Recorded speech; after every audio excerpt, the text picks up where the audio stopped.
we were pleased with that aspect, and obviously we've got to continue to grow and move forward from there.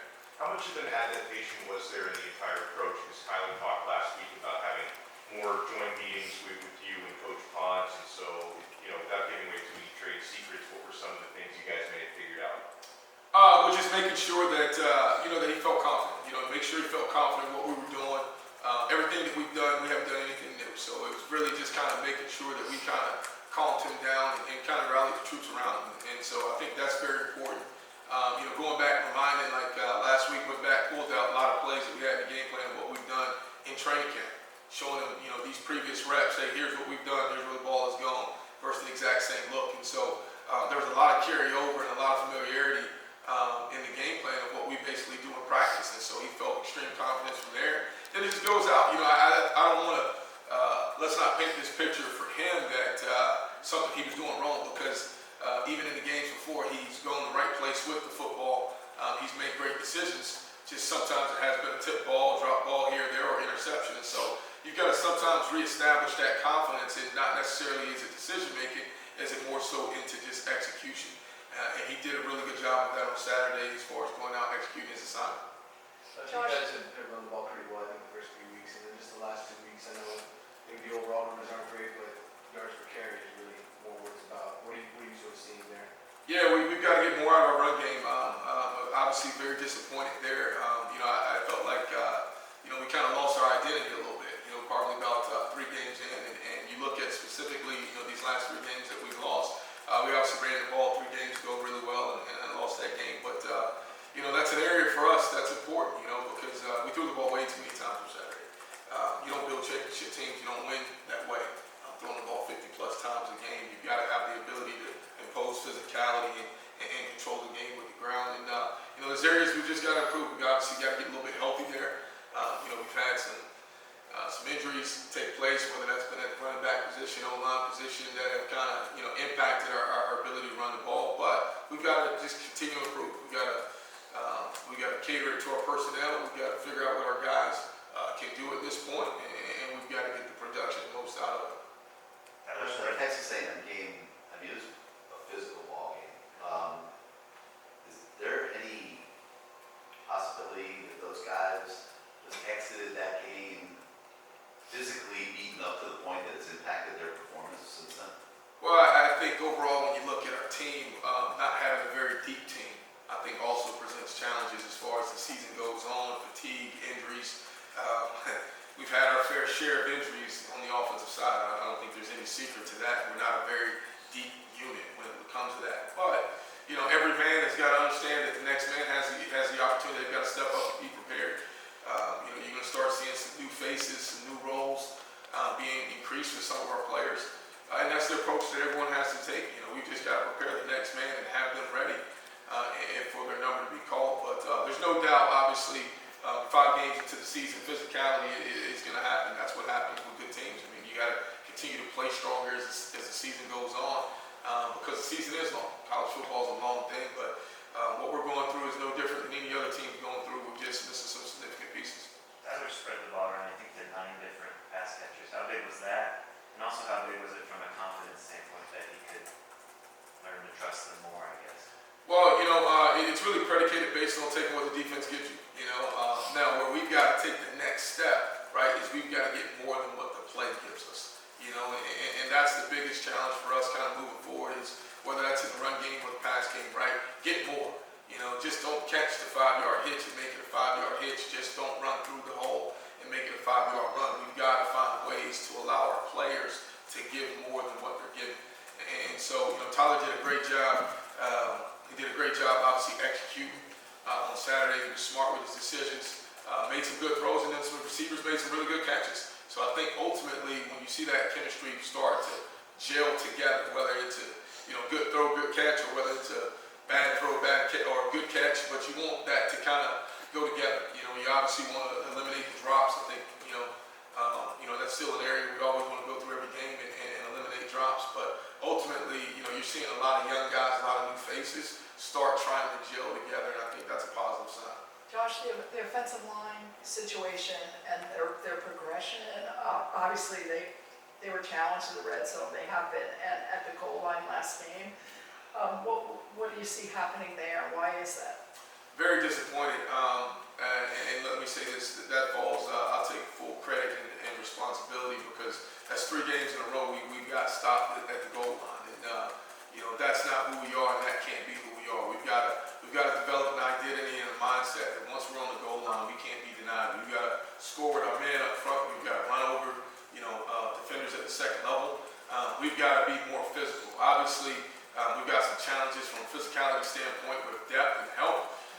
But that's an area where you can't be denied. When the ball's on the 1-yard line, there's very few choices you can make. But the choice you can make is to impose your physicality on your opponent. Obviously, space is limited as far as throwing lanes and throwing room. But we got to punch the ball in the end zone. We can't have 3 games in a row where we get stopped or denied at the goal line. That's just unacceptable. And we've got to improve, and we're going to put a huge emphasis in that area moving forward. Kobe, You guys on that goal line, Sam lost, 2 offensive linemen. Jonathan Dennis came in, Logan Takapolo came in, and I think Usman Traore came in for a little bit too. How confident are you guys in those guys step in if Ja'Kai Justice are out for a longer period of time? Well, we have to be.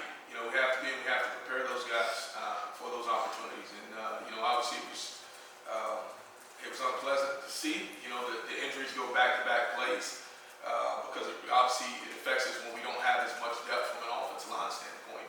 And we've got to get some guys back healthy, get some guys back fresh. But ultimately, that's the game of football. You got to deal with the adversity as much as you deal with success. And so, we can't hold our heads down. We've got to move forward. We've got to prepare our backup players. And I think now guys are going to take a little bit different approach because they see how thin we are, whether that's in the running back room, the O-line room, the receiver room, that, you're going to start seeing some guys that maybe started the season as backups start preparing themselves as starters. And similarly with Elijah out for the year now, I'm sure you guys are expecting more out of Jaleel.